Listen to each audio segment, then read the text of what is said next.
profissão do ator começa pela sua capacidade de amar, pela capacidade de se colocar no lugar de um outro ser humano para viver uma vida que não nos pertence, pela capacidade de compreender esse ser humano, de justificar os seus erros, de perdoar os seus crimes e até mesmo de amá-lo. Mas como um ator não pode se descartar de si mesmo, porque vive no palco os seres humanos que habitam a sua própria alma, para amar as criaturas que ele representa, é necessário que ele se ame. Que ele dê, mas tenha a capacidade de receber. Que seja amado, mas tenha a capacidade de amor. Condenado a explicar os mistérios da vida, o homem inventou o teatro. Expulso do paraíso em que vivia, o homem criou um outro paraíso. O paraíso povoado pela sua própria imaginação. Tá aí uma aula de amor pelo teatro. Quando a gente é criança e os pais perguntam assim, o que você vai ser quando crescer, filhinha? Você diz assim, eu quero fazer teatro. Os pais ficam loucos, e com razão, porque fazer teatro no Brasil, na maioria das vezes, é um negócio perigoso. Ou melhor, não dá dinheiro. Se você está querendo subir na vida fazendo teatro, fica difícil. Mas algumas pessoas conseguem, com amor ao teatro, com persistência, com trabalho bom, com talento, fazer um sucesso atrás do outro. E tendo uma vida de teatro que deu certo. Um desses Midas do teatro, tudo que ele toca vira ouro, vai conversar com a gente hoje no Paulista 900. Juca de Oliveira. E aí, Juca? Como é que você se sente quando o pessoal fala que você toca numa peça e ela dá certo? É assim agora ou sempre foi assim? Ou no começo era difícil para contar todo mundo? O começo sempre é muito difícil, não é? Mas eu tenho a impressão que não é só com relação ao teatro. Qualquer coisa que você faça com amor, com grande obstinação, que você se atire com paixão, quase como uma questão de vida ou morte, sempre acaba dando resultado, né? O teatro acontece isso. Sempre que você se atira ao teatro com a expectativa de você fazer sucesso, de você ganhar o prêmio, ganhar a capa da revista, a boa crítica ou dinheiro, você sempre fracassa. Os deuses são rancorosíssimos em relação aos ambiciosos. E isso é uma tônica que eu tenho visto e tenho assistido. Eu tenho assistido as pessoas serem derrotadas justamente porque se atiram ao trabalho, e sobretudo o trabalho em teatro, com a expectativa de recompensa. E o teatro tem que ser alguma coisa quase como o amor a uma mulher, que você ama e sem expectativa de recompensa, incondicionalmente. Incondicionalmente, olha que bonito. Juca de Oliveira, que está há 1 ano e meio em cartaz com a peça Menomale, que é de sua autoria, né, Juca? Você, minha. em 78, depois de uma belíssima carreira em televisão, em cinema, em teatro, você começou a escrever as peças que você representa. Como é que aconteceu essa virada? Quer dizer, essa coisa de ir para trás das câmeras também, se é que a gente pode chamar assim. Isso aconteceu uma coisa curiosa. Eu trabalhava, fazia televisão, na Rede Globo Televisão, e de repente no meio assim da carreira, quando eu estava... No auge, na verdade. No auge mesmo, eu resolvi abandonar a televisão. E abandonei meio que de estalo, né? Ajudado um pouco pela minha mulher, que disse assim, olha, acho que você não gosta muito disso, que você reclama muito. É mesmo? Você levanta reclamando, vai 6 horas da manhã, você levanta dando chute nas coisas, vai para o trabalho reclamando, quando você chega à noite você fica reclamando e você pega o texto para decorar, você continua reclamando. Você não está feliz. Esse trabalho, eu acho que não é um trabalho legal para você. Que ótimo. Eu estive analisando, não deve ser muito bom você fazer esse negócio de novela que você não está gostando. Talvez você não esteja percebendo. E aquilo foi um insight muito curioso. Eu falei, realmente deve ter alguma coisa de errado. A despeito de todos os colegas fazerem exatamente a mesma coisa, eu comecei a pensar um pouco mais de critério a respeito, e aí eu resolvi deixar a televisão, e deixei. Mas deixar a televisão significa deixar a novela das 8, o prestígio, a popularidade, os autógrafos, as capas de revista, e sobretudo enfrentar o desconhecido, ou seja, uma carreira de teatro que você não sabe como é que vai ser a recompensa. Via de regra, ela é infinitamente inferior ao que você ganha na televisão. Então, a gente reuniu a família, que é muito pequena, somos só minha mulher e eu, e minha filha, Diz assim, olha, agora é o seguinte, vamos... A vida vai mudar. Vai mudar, quer dizer, tem que beber pinga e cerveja, tem que abandonar o uísque, vender o carro, era um Opala, vamos vender, comprar um Fusqueta e partir para uma vida extremamente modesta, porque nós vamos enfrentar o teatro. E, de repente, eu me dei conta que eu tinha um tempo enorme à minha disposição. Que delícia. Esse tempo era o tempo que... Era o tempo durante o dia, quer dizer, eu representava à noite, quando eu estava em cartaz, e esse tempo todo, desde que eu levantava até que eu ia para o teatro, tinha disponível. Aí que eu descobri que existia um tempo disponível, que era ocupado pelo tempo de decorar e recitar as textos novelas. alheios. E como você está sempre em cartaz, você está sempre decorando e recitando. E como você é perfeccionista, você está sempre em falta. A gente sempre acha que não sabe o suficiente, e é verdade. Repete. Nós não sabemos o suficiente. Então nós estamos permanentemente decorando a novela. E você não tem tempo para sequer ler a orelha da manchete do jornal. Claro. Aí, com aquele tempo disponível, falei, bom, o que eu vou fazer? Eu devo fazer alguma coisa, inclusive, para suprir financeiramente essa parte que agora desbocou muito. Claro. E eu comecei a retomar um negócio que eu tinha feito na Escola de Arte Dramática em 59, que nós fundamos um seminário de dramaturgia para que os atores escrevessem algumas novelas, algumas peças de teatro. Estou com a novela na cabeça. E começamos a escrever naquela época, e eu retomei esse trabalho e escrevi o Baixa Sociedade. Que foi teu primeiro texto e já foi sucesso. Já foi sucesso. Aí eu falei, bom, descobri uma nova profissão. E deu certo. E não parou mais, 10 anos isso. Aí eu fiz o Motel Paradiso, que foi a segunda peça. Eu disse assim, bom, a primeira foi bem, agora eu quero ver a segunda, porque geralmente você faz uma peça. A segunda é mais difícil. Aí foi melhor. Ai, que bom. Foi um sucesso maior. Inclusive, Baixa Sociedade foi representada na Argentina por Darío Victori, que é um grande ator argentino. Depois ele viajou por vários países latino-americanos e tudo. Depois veio o Fármaco, que não representei. Depois veio o Menomale e continuo escrevendo. Que é o sucesso. Aposto que você não chega mais em casa reclamando. Chega? Não, eu gosto demais de fazer o que eu quero. Olha, ela tinha... Como é que é o nome da tua mulher? Maria Luísa. Aí, Maria Luísa, você tinha razão, viu? Deu um bom conselho pro maridão. Olha, seguinte, a gente começa o programa sempre dando 2 notícias que foram destaque durante o dia. Você topa ler uma comigo? Nossa Você já leu notícia em televisão? Não? Eu admiro tanto o pessoal, porque eles leem e olham para lá. Pois é que eles têm teleprompter, né? A gente não tem, a gente vai aqui no... Você sabe, né? Sei. Mas vamos ver como é que rola. Eu começo e depois é você, tá bom? Só que eu não vou olhar, eu vou olhar aqui só, tá bom? Isso, tá bom. Eu não tenho tal prática. Vamos lá. As notícias do dia, o que foi destaque na imprensa no dia de hoje. Um foco de incêndio causou transtorno no trânsito da Avenida Paulista, aqui, na altura do número 900. Por volta das 6h40 da tarde, pegou fogo na fiação entre o 5º e o 7º andar do prédio do Banco Mercantil do Brasil. 12 viaturas do Corpo de Bombeiros estiveram no local, pois havia muita fumaça, saindo dos dutos de ventilação que estavam sendo usados como depósitos de jornal e papelão. A situação se encontra normalizada nesse momento e os bombeiros procuram apenas novos focos de incêndio em outros andares. Mas se você está pensando em vir aqui para a Avenida Paulista, se cuida porque o trânsito está péssimo, né, Juca? Péssimo, eu que eu diga. O outro destaque ficou para a sessão de hoje da Assembleia Nacional Constituinte. À tarde, no plenário, foi colocado a votação do texto do Centrão para a ordem econômica. No texto, o Centrão não faz diferença entre empresa de capital estrangeiro e empresa de capital nacional. O resultado foi 210 votos a favor, 279 contra e 29 abstenções. Apenas por um voto, os nacionalistas não derrotaram o Centrão. Agora a ameaça de entrar no buraco negro, ou seja, o capítulo precisa ter 2/3 mais 1 para alcançar a maioria e a vitória. Tá aí, Juca, como é que você está vendo, hein, a nossa situação política e econômica, hein? Porque você escreve textos teatrais, a gente nunca pode, eu acho, desvincular a realidade afetiva ou até o humor da realidade política. Eu tenho certeza disso. Agora, como é que você vê esse momento? Você acha que a gente deve escrever em cima disso, protestar a respeito disso, fazer o quê? Como é que a gente faz para não perder a esperança? Eu não sei, para a gente que escreve, né, nós escrevemos, então a gente tem que refletir um pouco a angústia de todas as pessoas.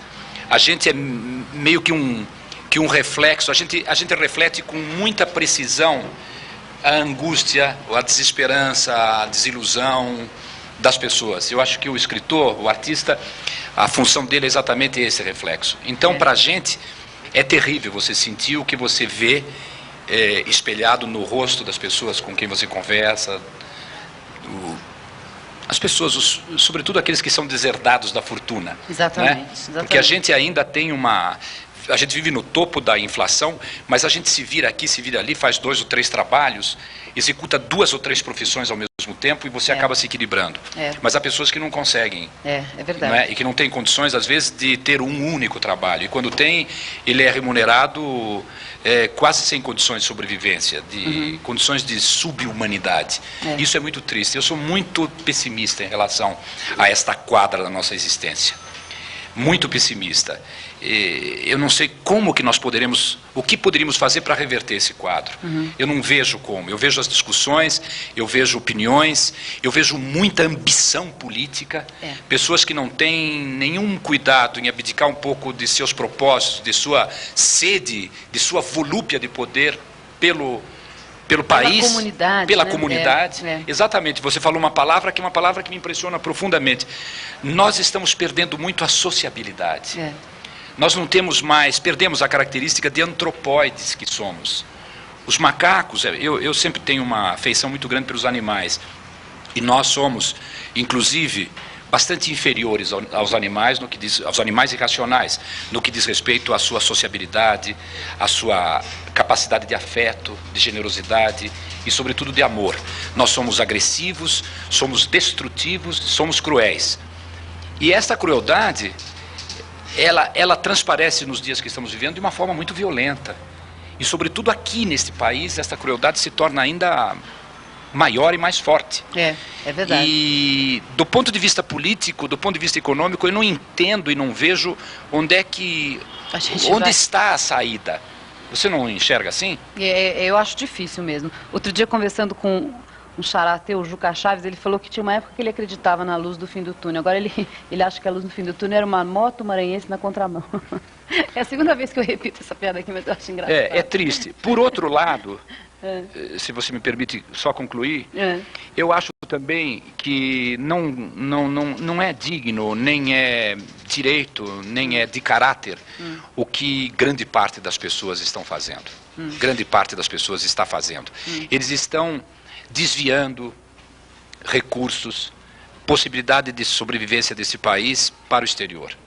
Terrível. Como que nós podemos solicitar empresas estrangeiras que façam investimentos aqui nesse país, solicitar que eles nos ajudem, ou que pelo menos apliquem capitais aqui, se nós estamos colocando todo o dinheirinho que nós ganhamos, convertendo em dólares e depositando fora.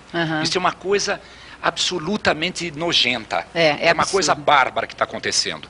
Outro problema é esta volúpia de se viver em Portugal, na Europa, em países que não seja o Brasil. Este êxodo. Estamos todos como ratos vendo o barco e estamos deixando o navio. Isto é uma posição de rato, não é muito uma posição de homem. Eu acho que a despeito de ser difícil, você tem que ficar aqui e brigar com o teu irmão. Claro. Então, se você tem condições de juntar alguns tostões, pegar um navio e ir embora, eu acho isso de uma falta de caráter. Uma das coisas que mais me levam à indignação é isto que a gente está assistindo. Outro dia teve uma reportagem imensa de pessoas que estão deixando o país, vivendo no Canadá, vivendo no... Mas, meu Deus do céu, e os seus irmãos que não estão conseguindo sobreviver aqui? Então você junta meia dúzia de dólares, bota no bolso e vai embora procurar plagas melhores. Estamos perdendo a sociabilidade, a capacidade de querer bem o outro, de ajudar, meu Deus do céu. Se você tem dinheiro para ir embora, meu Deus do céu, ajude o país um pouco. Eu acho de um mau caráter, de uma cafajestada. Isto é que é... eu vou escrever uma peça sobre esse tema. Olha aí, pronto, era isso que eu queria. Que ele dissesse que vai escrever uma peça sobre esse tema. Vocês estão vendo que o Juca está inflamado. O Juca tem muita coisa para dizer, veio parar aqui no endereço certo de São Paulo e está à disposição dos nossos telespectadores pelos seguintes telefones, 287-4005, 287-4205. Você quer perguntar para o Juca por que ele saiu da televisão, como é que é a vida dele fora do ar, fora do teatro e da TV, como é que ele vive em casa, essas coisinhas todas que você tem curiosidade, liga para a gente, porque hoje nós vamos sortear, inclusive no final do programa, alguns livros do Clube do Livro. Eu tinha vontade de te perguntar, enquanto você falava, o pessoal indo para Portugal, você é descendente de português? O de Oliveira é um Oliveira português? Muito longínquamente, nós somos portugueses. Os Oliveira Santos, né, são portugueses, bem longínquos. É. E do parte da minha mãe, são os Collo, somos italianos. Italiano. Então é caipira com italiano. Você tem um lado italiano forte, diga-se de tem. passagem, né? Mas a gente resolveu fazer uma homenagem para você com um conjunto de música portuguesa que tem aqui na Gazeta. Ótimo. Tá aí no VT, vamos dar uma olhada. E com vocês, eu, Maria Manuela e os Roixinóis do Porto.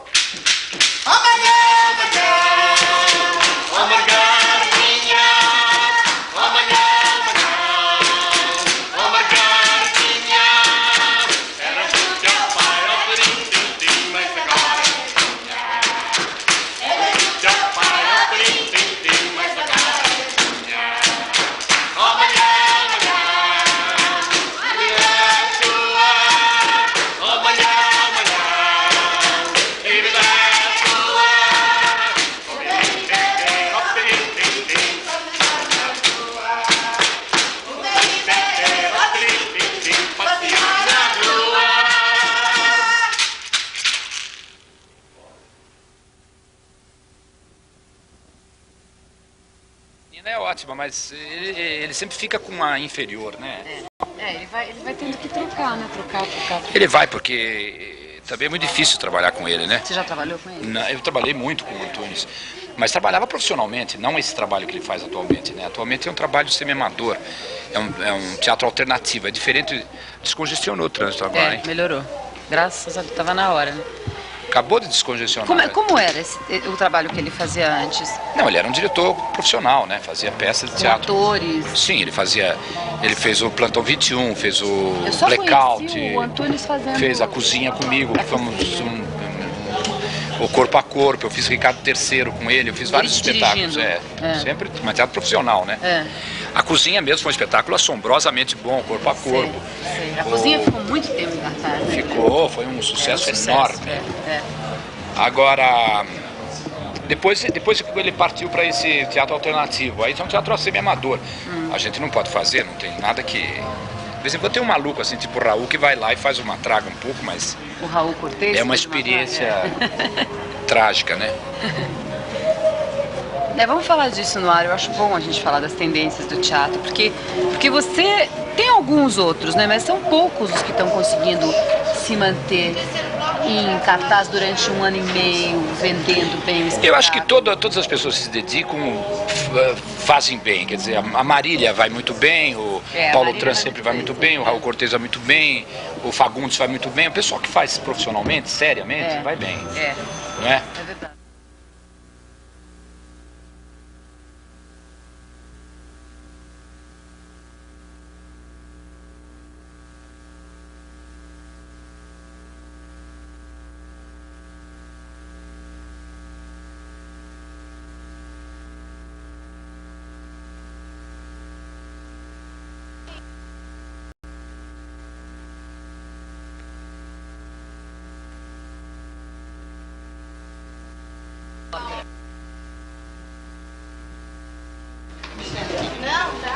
Deve ser a...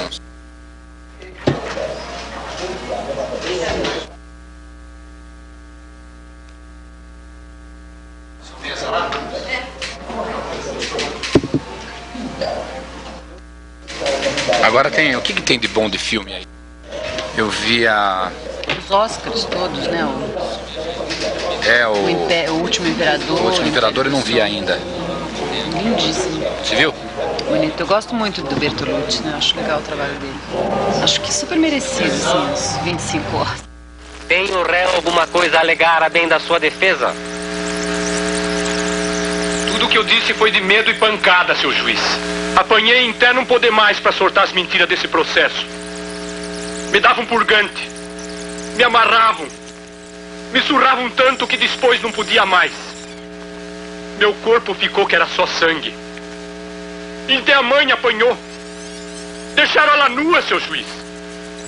Aguentei 38 dias. Aí tive que falar mentira. Qualquer um falava daquele jeito. Juro por Deus e pela vida dos meus filhos. Eu sou inocente. Tá aí, Juca de Oliveira em 67, olha só. Fazendo o Caso dos Irmãos Naves, dirigido pelo Luiz Sérgio Persson. Um belo filme, né, Juca? Um filme, que deixa saudade, né? Esse foi um filme feito numa época terrível, porque nós estávamos em pleno estado autoritário, e foi um filme feito sobre tortura, né? Exatamente. Nós conseguimos, quer dizer, o Luiz Sérgio Pesson, o Glauco Mirko Laurelli, que era o assistente de direção e coprodutor, eles conseguiram furar praticamente um cerco de dificuldades incríveis e fazer um filme de denúncia, um filme terrível. Porque a despeito de tratar de um erro judiciário em Minas, cometido há muitos anos atrás, que era o erro judiciário contra os irmãos Naves, Joaquim e Sebastião. Que aconteceu na ditadura de Vargas. Exatamente. Né, ele tinha uma aproximação muito grande com a época que nós vivíamos, né? Exatamente. E foi realmente um tento impressionante. Esse filme fez um grande sucesso, sobretudo nos Estados Unidos e Europa, onde ele chegou a ganhar prêmios e tudo. Inclusive, falando em prêmios, Juca, você é uma pessoa bastante premiada, né? Você tem várias mulheres, todos os prêmios possíveis que já foram inventados no Brasil, você ganhou. Tem algum que está faltando? Como é que é essa coisa do prêmio para você? Olha, agora, depois de um certo tempo, o prêmio já deixa de ter importância, né? Imagina. A gente já não... O prêmio que a gente gosta agora é o prêmio do público. Né? O público é o maior prêmio. Por exemplo, no Menomale, 265 mil pessoas já assistiram à peça. É um número muito grande pelo curto espaço de tempo, um ano e mês e pouco, menos de um ano e 2 meses, é um número significativo. Mesmo para os Estados Unidos é um número muito grande. Então essa que é a grande recompensa. A gente chega a um certo momento que o prêmio não tem mais importância nenhuma. Nenhuma, a gente não liga mais. O prêmio é a plateia ali, todo dia. Né? Agora, como é que é essa coisa de... Eu pergunto sempre para o pessoal que faz teatro, de repetir o mesmo texto todo dia. Os atores de teatro que gostam muito de teatro dizem, esse é o nosso templo, essa que é a ideia, repetir todo dia ali ao vivo. Mas como é que fica para o ator? Depois de um ano e quase 2 meses, vocês dão uma afinada no texto de vez em quando, ou começam a entrar cacos? Como é que fica essa Não, é que na verdade nunca se repete, nunca é a mesma coisa. Imagina. Né? Todo dia é um espetáculo novo, é uma plateia nova, é uma reação nova, é uma atmosfera nova. A ideia é que as pessoas tenham a ideia de que é a mesma coisa. Não há um espetáculo parecido com o outro. E, na verdade, essa modificação não se dá ao nível das próprias palavras. Não são as palavras que mudam. O problema da improvisação por palavras, que se faz muito na televisão, é um tipo de improvisação, aliás, a única que pode se fazer, porque como as pessoas têm... ou profissionalmente, o trabalho do ator se resume apenas em decorar e recitar mecanicamente, então o nível de improvisação é apenas na mudança das palavras. Mas essa é a improvisação mais chã, a mais simples e a mais vulgar. A improvisação mais profunda é a improvisação das atmosferas, dos climas, e é isto que muda absolutamente todos os dias. É sempre uma risada diferente, um público um pouco mais frio, um público caloroso, uma velhinha que está de cabelo branco na primeira fila e você consegue de vez em quando falar para ela. Não, vislumbrar um pouco a silhueta e você de repente fala, vou representar um pouco para ela, ou uma reação um pouco mais calorosa, você às vezes distingue uma lágrima um pouco mais assim... Comovida de alguém, né? E aí você começa a representar para aquela pessoa um acidente que acontece na sua casa, ou alguma coisa que acontece com alguém da tua família, às vezes muda tudo, né? Às vezes até mesmo uma tragédia, você coloca no palco, né? Era disso que você sentia falta quando você trabalhava em televisão? Quer dizer, era isso que estava te faltando para você estar mais feliz? Provavelmente. Eu acho que o teatro é um mergulho muito profundo, né? Cada peça, cada obra que você realiza, você vai em busca de uma personagem. E essa personagem, ela existe dentro de você. Esse outro que existe acocorado em algum canto na sua alma, que você não sabe quem é e como é, mas que você tem a coragem de buscar. Quando você faz um indivíduo, um canalha, por exemplo, esse canalha existe dentro de você. Nós sempre temos o contrário do contrário, a negação da negação. Nós temos a oposição daquilo que nós temos. Se nós somos excessivamente magnânimos, nós podemos representar com grande precisão o avarento. O mesquinho. E o mesquinho. Por quê?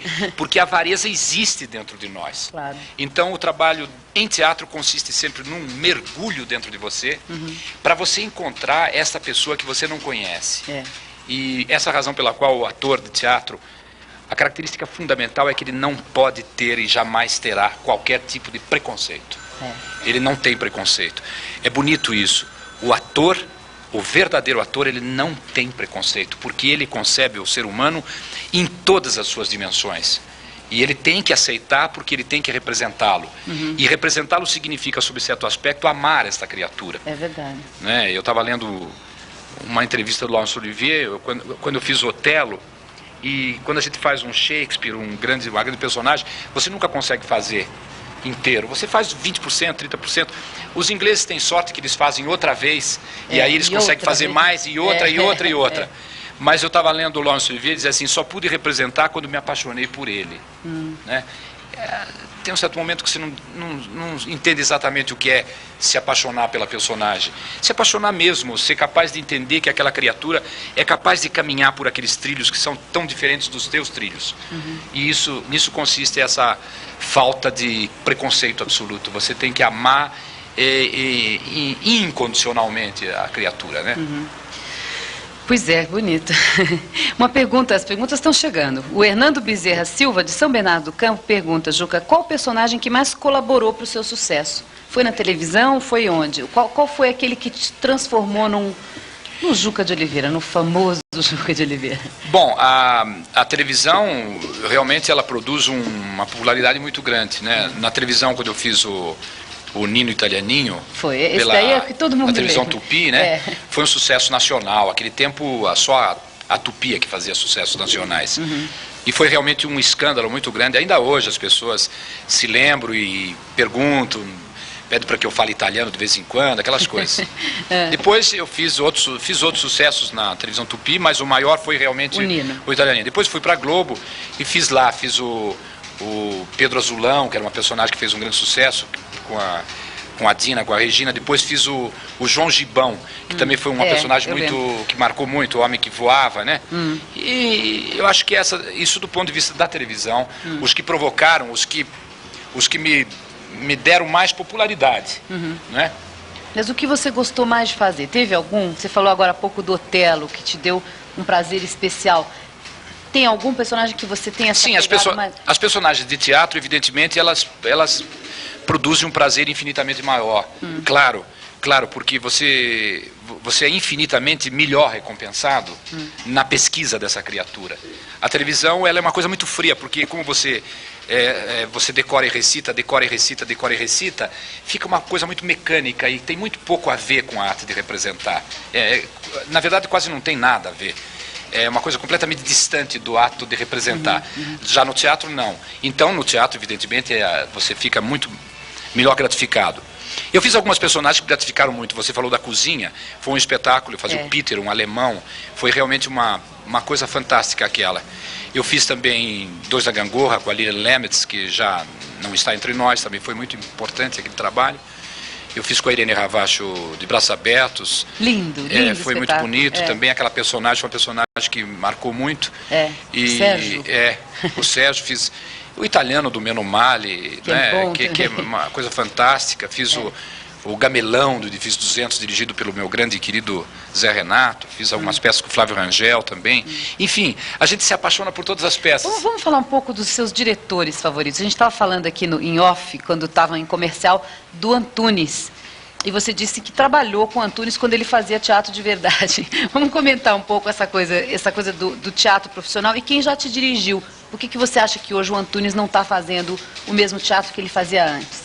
Não, ele está fazendo um teatro alternativo, que é considerado, inclusive, muito bom, né? Mas eu trabalhei com o Antunes vários espetáculos quando ele fazia teatro profissional. Ele fazia grandes espetáculos, fez o Blackout, fez o Plantão 21, a Cozinha comigo, fiz o Ricardo III. Ele fazia um teatro profissional. Depois ele passou a fazer um teatro alternativo. É um teatro experimental, que é muito bom também. Mas eu gosto muito do Antunes, é um grande amigo meu e uma espécie de irmão. O irmão mais talentoso, o irmão genial. Eu sempre fazia uma historinha lá nosso convívio, fazia uma historinha de que ele era o irmão genial e que eu era o operário que trabalhava para sustentar o irmão genial. Então, quando eu chegava em casa, a mãe falava, não pega comida, não, que o Toninho está dormindo, ele criou até tarde, não fazia nada, mas criou até tarde, mas então não pega comida, espera ele levantar, porque senão se come toda a mistura e do Tonico que está dormindo.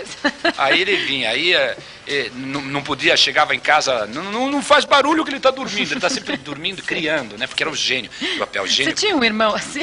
Não tinha, eu inventei, é uma personagem que eu fiz, que eu era o irmão do Antunes, ele era o criança. E eu era o que trabalhava, chegava todo cheio de graxa de casa. Como eu chegava em casa, tudo bem, não fala baixo que o Toninho está dormindo. Ele trabalhou, criou nada, não fazia nada. Mas eu acho, quer dizer, o nível de amizade que tenho com o Antunes até me permite. Ele gostava mais de fazer, evidentemente, o teatro profissional. Esse teatro que ele faz agora, ele não gosta tanto de fazer, e a gente vê pelo resultado, que atualmente parece que é um resultado, desgraçadamente, um resultado inferior ao nível da genialidade dele. Ele é um grande diretor, um dos maiores, né? Um dos maiores diretores do Brasil, sem dúvida nenhuma. Trabalhei com Flávio Rangel. Que é um grande diretor. É um grande diretor, um dos maiores diretores do Brasil. Eu gosto do trabalho dele. Uma figura, além de diretor, é um animador cultural, um grande intelectual e um homem de posições políticas muito cristalinas, muito transparentes, um símbolo de resistência democrática, foi um grande batalhador por tudo. Trabalhei muito com o Flávio e tenho uma grande paixão. É um outro irmão meu, só que esse não é o irmão preguiçoso, esse é o irmão que trabalha mesmo. Trabalhei com o Zé Renato, que fundou o Teatro de Arena, fiz vários espetáculos com ele, Osmar Rodrigues Cruz, né? Bibi Ferreira mais recentemente, né? Essa paixão. Trabalhei com o Posse também, né? O Posse. A Bibi, a gente está começando a trabalhar agora, estamos namorando, né? Estamos apaixonados. Não, nós fizemos o Menomale agora, né? O Menomale é dela, é com você, ela dirige. Então a gente vamos trabalhar novamente no Rio agora, que ela vai dirigir a peça. Vocês vão para o Rio com o Menomale? Vamos para o Rio, sim. Vamos para o Rio em outubro, estreamos lá, né? Olha que beleza. Depois... E você acha que o Menomale pega no Rio da mesma forma que pegou em São Paulo? Quer dizer, São Paulo tem uma colônia italiana muito forte, né? Exato. Como é que fica essa coisa? Eu não sei, a gente nunca sabe. Eu sempre acho, eu tenho uma visão assim ótima a respeito das coisas que eu faço. Eu sempre acho que vai afundar. Não vai dar certo. Não tem expectativa nenhuma. Não, eu acho que a única possibilidade de você fazer sucesso, inclusive, é você ter a certeza de que você não tem nada de seguro na mão. Você tem que conquistar. O Rio de Janeiro, por exemplo. Eu sempre falo estava outro dia falando com o Fulvio Stefanini e com o Luiz Gustavo, que são colegas apaixonantes, né? São maravilhosos. Junto com a Nicole Puzzi, com a Sandra Mara, com a Maristela. Eu tenho verdadeira paixão pelos meus atores, sabe? E eu sou ciumento deles. Sei. E eles adoram trabalhar com você. Já a gente vai ver o que eles têm para falar. Eu adoro essas criaturas. Então, eu estava dizendo isso. Não sabemos o que vai acontecer no Rio de Janeiro, nem em nenhuma capital do país, dessas que nós vamos visitar. Você tem que conquistar esse público como você conquistou aqui. Claro. Eu não sei como é que eles vão reagir, eles não sabem nada a respeito da peça. Então, como é que vai ser? Eu acho que pode ser bom, mas eu sou absolutamente sincero, não sei se vai dar certo. É isso aí. A gente está com um tape posicionado aí na faixa do Fellini, Ginger e Fred, que na verdade é a história de dois atores que acabam se reencontrando na televisão. Os telespectadores perguntam muito se você não pretende voltar à televisão. Você pensa nisso enquanto a gente vê Ginger e Fred? Bom. Daqui a pouco a gente fala. Vamos lá. Marcelo envelhecendo. Ele parece estar na casa dele. Que coisa fantástica. Ele é um ator deslumbrante. Deslumbrante. E esse filme, particularmente, é tão bonito, né? Você que escolheu, você disse pra gente que gostava, a gente botou ele aí. Vamos falar um pouco, a gente viu aí Marcelo Mastroianni envelhecendo lindamente. Você é um homem que está envelhecendo bonito também. Como é que é essa coisa pra você de ir tendo o cabelo branco e fazendo, você já fez os papéis de galã, né? Agora você pode fazer o papel do pai da mocinha. Como é que é? Como é que é pra você, pro ator, a chegada... Você está com 58 anos, 53. É isso? 50, desculpa. Não, meu 53. 53, é verdade. 53 anos. Como é que é isso para você? O problema de envelhecer absolutamente não me afeta em rigorosamente nada. Eu tenho uma visão, inclusive, muito ecológica, holística, muito em relação a... seria etóloga, eu sou muito ligado aos animais, aos bichos. E do reino animal, o homem é aquele que não deu muito resultado como evolução. Ele frustrou a sua evolução. A evolução do homem não deu certo. E dentre os vários sintomas de que não deu certo como evolução, né?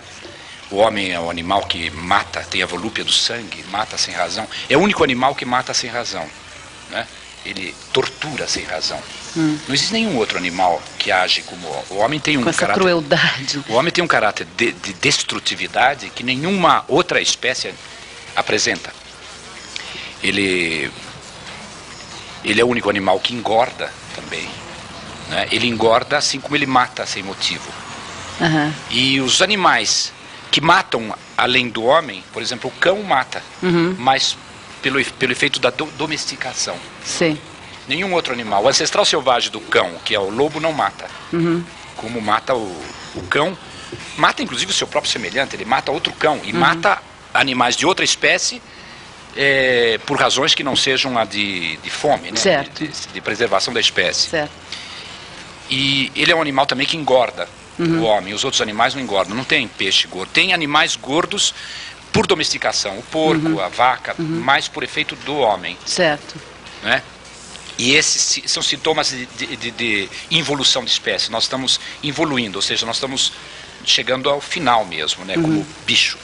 Um deles é o problema da promiscuidade. A promiscuidade, o ganso, por exemplo, a gansa cinzenta, ela é muito recatada sexualmente e exige uma corte muito violenta por parte do ganso, para que ela se entregue. É bonito, né? Ele tem toda isso, mas a gansa doméstica, ela ficou vulgar, promíscua. Ela dá para qualquer um. Você entende? Por efeito da domesticação.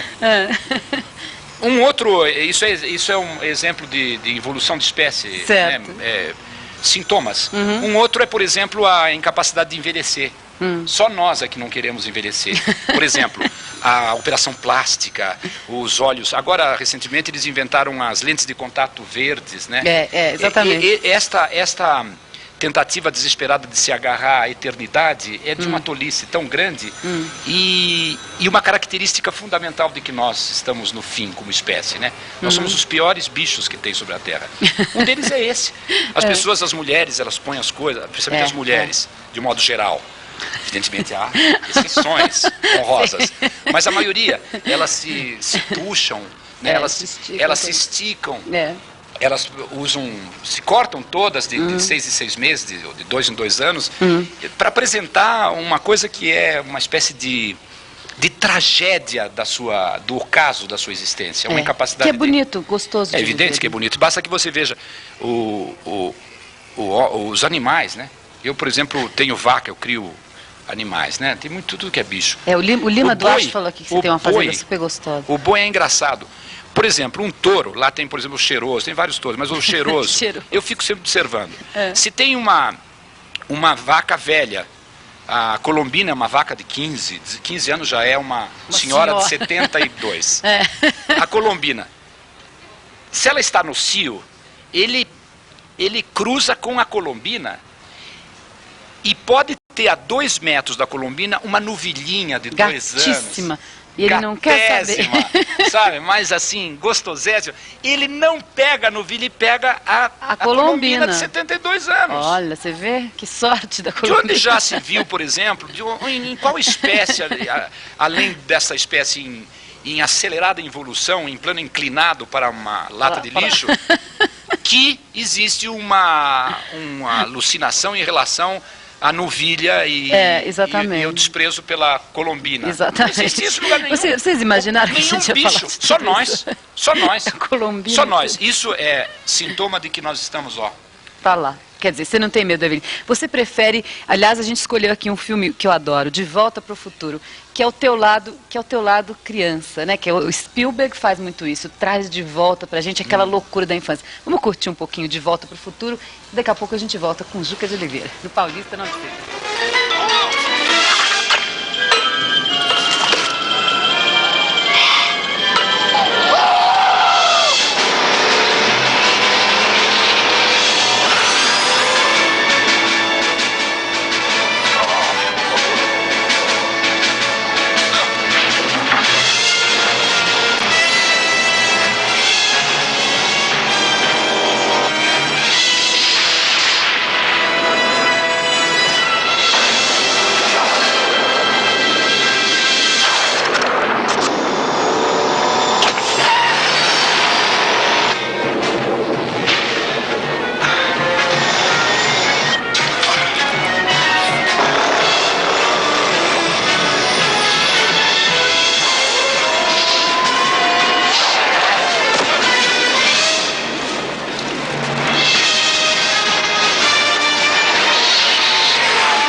Agora, esse negócio dos bichos que eu falei é uma coisa fantástica isso, eu não né? sabia que você sabia tanto sobre os bichos.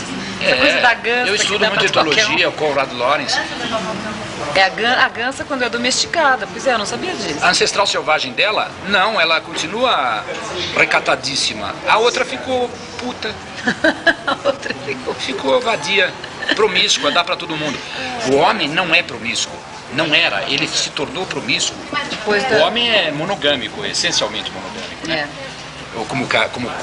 Como espécie, o antropóide.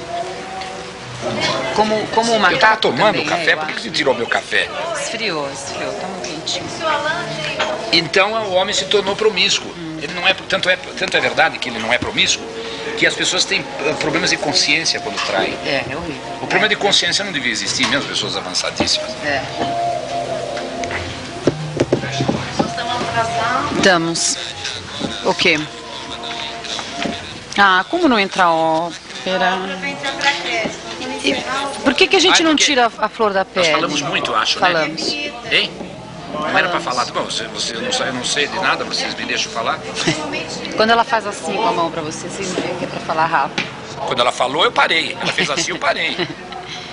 A pena a gente tirar a ópera, que é um lado que as pessoas não conhecem dele. Não tira a ópera, tudo bem, pode tirar sem problema nenhum. No final do programa você fala. Tá bom, tá legal.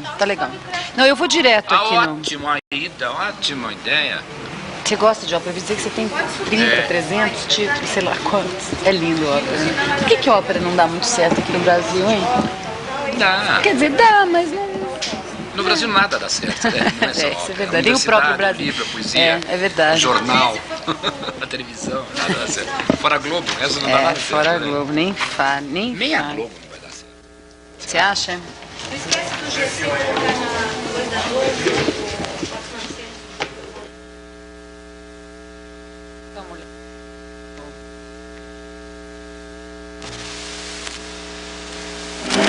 Esses velhos companheiros teus de trabalho, amigos de tantos anos, como é que eles estão se comportando com você agora que você está fazendo esse tremendo sucesso como autor e como ator também, que o trabalho do teu italiano é brilhante? Eles são a mesma pessoa com você ou o sucesso incomodou um pouco a eles todos, ou não foram todos, alguns? Como estão os teus velhos amigos em relação a você depois do sucesso do Meno Male? Então, daqui para frente, o que é que você pretende fazer depois de Meno Male? Quais são os seus projetos? Porque você é uma pessoa que está sempre buscando, sempre pesquisando. E eu conheço, Juca, aquela sua tese que você disse que o ser humano não deu certo, que faliu, a raça humana não é bem aquilo que haviam programado para ela ser. E eu gostaria de saber de você o que é que você espera, então, do futuro dessa mesma raça humana, tendo em vista que você tem uma filha, a Isabela, linda, tão jovem, né, que tem ainda uma vida inteira pela frente. Ô, Juca, será que eu estou aprendendo o que você está me ensinando? O que é que mais te emociona? O que é que mais te entristece? O que é que mais te alegra? E como você vê o ser humano? Abração, Juca. Mas é um elenco de peso mesmo, em cada pergunta difícil, Juca.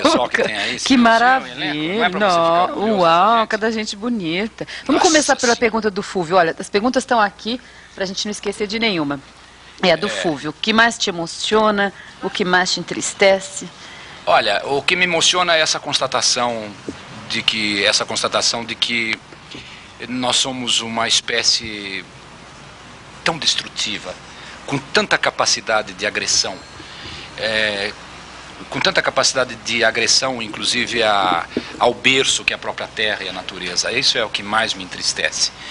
O que mais me emociona são as crianças e os animais. Que lindo. Né?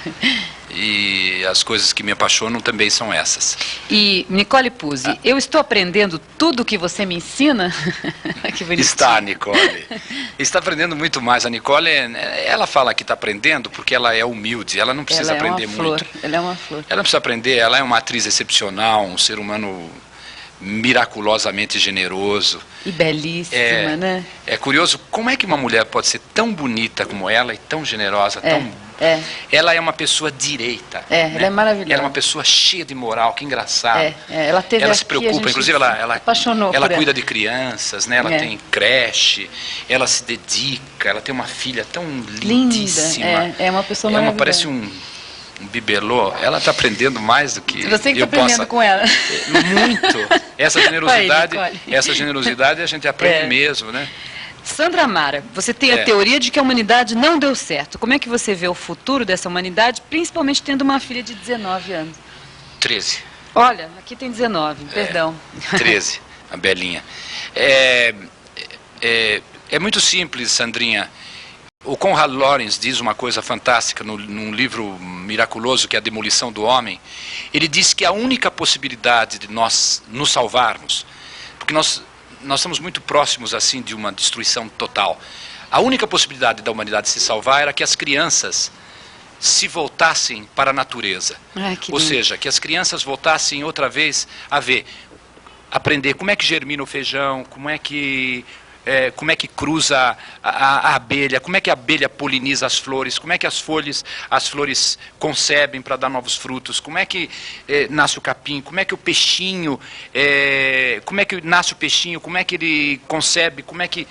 Se as crianças aprendessem isso, se elas voltassem a ver como germinam as plantas e como frutificam as árvores e como nascem os filhotes dos passarinhos, então nós teríamos uma chance de salvação.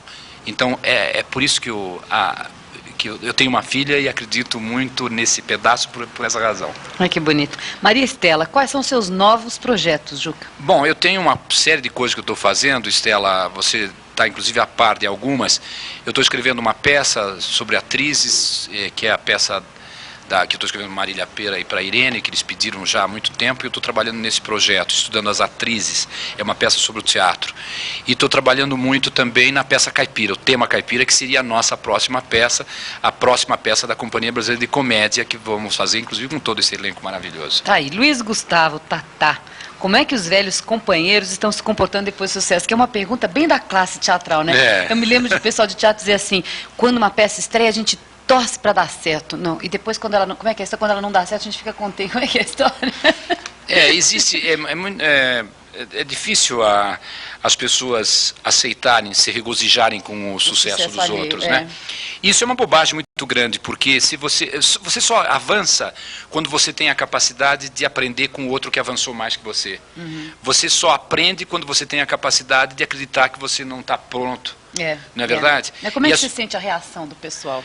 Não, eu não. Sucesso, algumas pessoas realmente ficaram muito preocupadas, ficam preocupadas com o sucesso, né?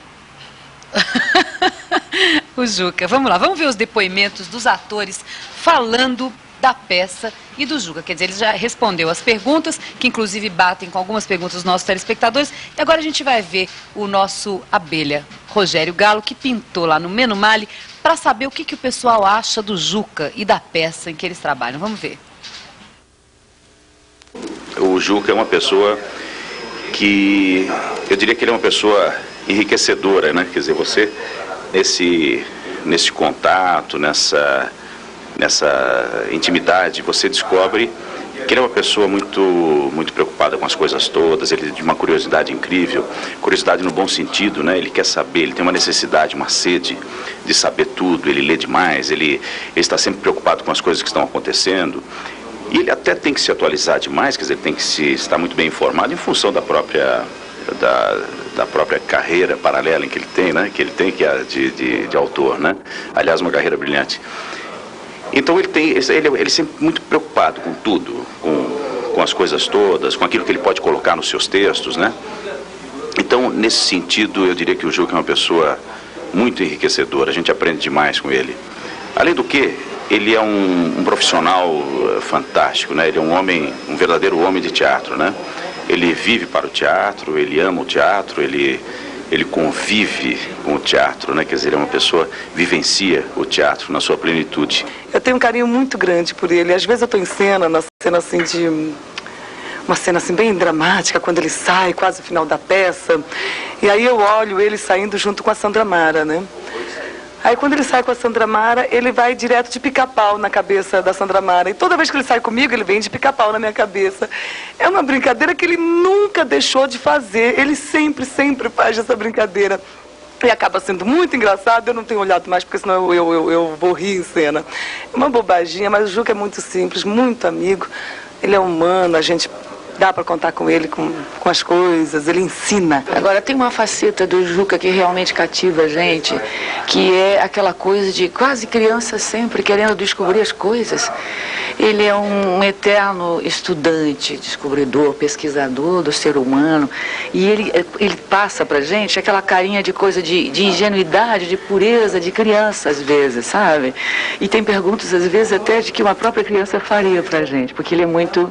espontâneo. Ele como colega aqui, como companheiro de palco, como artista, ele é uma pessoa fantástica, uma pessoa assim, muito inteligente, uma pessoa extremamente informada, uma pessoa batalhadora que não se cansa nunca, está sempre estudando. Ele é uma pessoa fascinante nesse sentido. Como colega aqui, ele é muito divertido, ele é muito engraçado, tem bom humor. Ele é uma pessoa ótima, é isso. Eu gosto muito do Juca, ele é um companheiro brilhante, ele é uma pessoa muito sensível e maluca, né? Eu sofro um pouquinho aqui com o Juca no camarim, porque o Juca, cada semana ele está ligado numa coisa. Está sempre lendo 4, 5 livros ao mesmo tempo. E de repente a gente se envolve muito com o Juca, com o seu momento, com a sua... De repente ele está lendo o Velho Testamento, aí a gente tem que aguentar o Velho Testamento uma semana. Mas já de 20 dias para cá que o inferno nesse camarim tem sido o computador. Ele está alucinado com o computador. Já convenceu o Fulvio Stefanini de comprar um computador. Agora não é mais o computador, é o micro. Ele já comprou um que cospe papel com Winchester, o PTX/48. São catálogos de computador. Estou enlouquecido aqui. Tá aí, o Luiz Gustavo foi o único que falou que de vez em quando se enche o saco com essas coisas assim. Não é, eles são generosos demais, eles são maravilhosos. Eu sou um cão, eu sou uma pessoa horrível, eu sou uma pessoa... Eu tenho um temperamento horrível, eu sou genioso, eu sou péssimo. Eles me veem com filtros, evidentemente. E depois eles querem um aumento de salário, certamente. Né? Não, porque eles são sócios. Tô brincando. Até já. A gente volta em 1 minuto.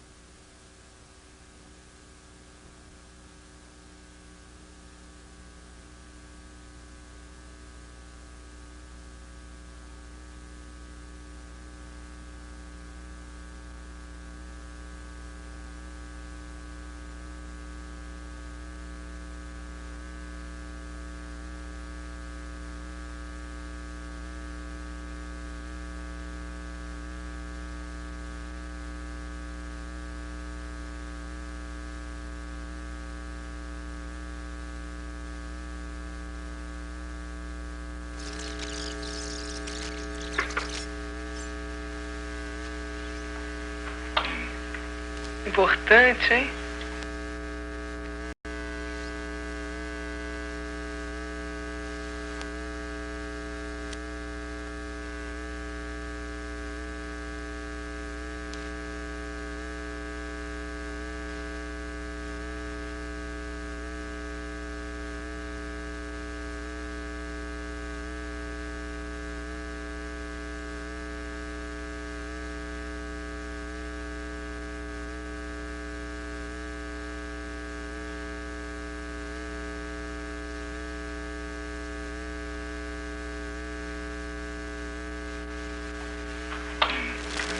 Importante, hein?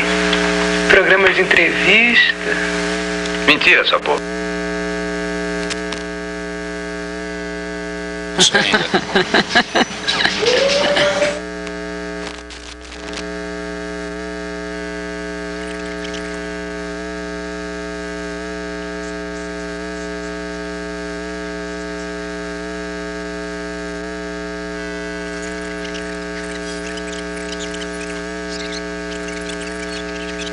O SBT tem. Não, não vai responder. Mas a manchete não. Não vai responder. Tadinhos. E agora, assim, perguntas? Tem que pedir desculpa pra eles, né? Pois é, acontece tanto isso. Não, é que o programa tem 1000 ideias, sorteia livro, tem pergunta, Por que e não que a dá gente- nunca tempo de fazer Por que tudo. a gente não ficou respondendo essas perguntas? Teria sido melhor, hein? Você acha? Pois é, mas a gente tinha outras coisas pra ver, tinha que ver os filmes, tinha que ver o pessoal do espetáculo, a gente queria falar do Menu Mari, sabe? Olha aí. A gente podia ter falado que estimulava eles a telefonar, não ficar putos, não. Não, a gente fala, acontece isso. Hein? É assim mesmo, nunca dá pra...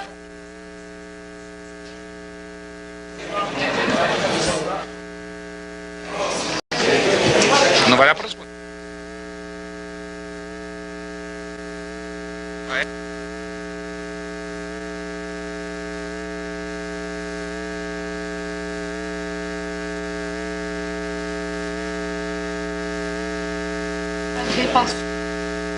Ah, quer dizer... Importante, hein? Programa de entrevista. Mentira, sua povo, não tem entrevista nenhuma. Eu que queria ficar com você. E se eu não quiser ficar com Tá aí, Juca de Oliveira em A Flor da Pele. A gente está chegando no finalzinho do Paulista 900 e, infelizmente, a gente agradece aos telefonemas e sorteamos aqui no intervalo 5 pessoas que vão levar os livros do Clube do Livro. A Beatriz Fátima Alonso, o Eduardo Andrade Zanelato, a Lúcia de Souza, uma bibliotecária desempregada, diz ela. A Zenir Okamoto, que manda um super beijo pro galã mais fofinho da televisão brasileira. Ela quer saber quantas vezes você foi casado, Juca? Uma só, né, que eu saiba. Não, eu fui casado uma vez, depois descasei, aí casei. Casou pela segunda vez. A escolha madura do segundo casamento, olha lá. Já dura 15 anos. Ah, que bonito. Eli Régito, eu não consegui ler isso aqui. Eu acho que é Eli Régito, não entendo. Honestamente, não entendo a letra da pessoa. Mas é Eli dos Jardins, 70 anos, telefone 282-7201. E a Beatriz já disse. Então, bonita, né, a pergunta dele? Olha lá. Ah, ela assistiu o Ricardo III, obrigado. E gostou, tá vendo? Não é bonita? É, linda, sim. Olha aí, ficou enamorada, portanto é uma senhora de 70 anos que curte o Juca de Oliveira. Juca, chegamos ao fim, nós vamos colocar na vinheta do programa uma das suas grandes paixões, que é a ópera. Você me disse que adora a ópera. A gente escolheu a Aida de Verdi, maravilha, que tal? Maravilha. E agora você tem as nossas câmeras para convidar o pessoal para ver teu trabalho, para se despedir, para mandar um beijo, para dizer como você se sentiu aqui no Paulista 900. Adorei fazer o programa e quero aproveitar a oportunidade para convidar vocês para irem lá receber um abraço da gente no Menu Mari, que é uma paixão para todos nós. Teatro Jardel Filho. Teatro Jardel Filho. O endereço? É na Brigadeiro. Brigadeiro, ali no Teatro Jardel, olha lá. Então, tá aí. Juca de Oliveira, que pintou aqui no Paulista 900, endereço certo São Paulo. Vocês não sabem o que ele passou para chegar aqui. O trânsito estava péssimo.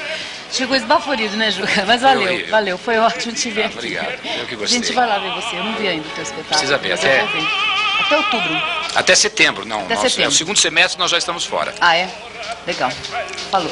Beijinho pra você.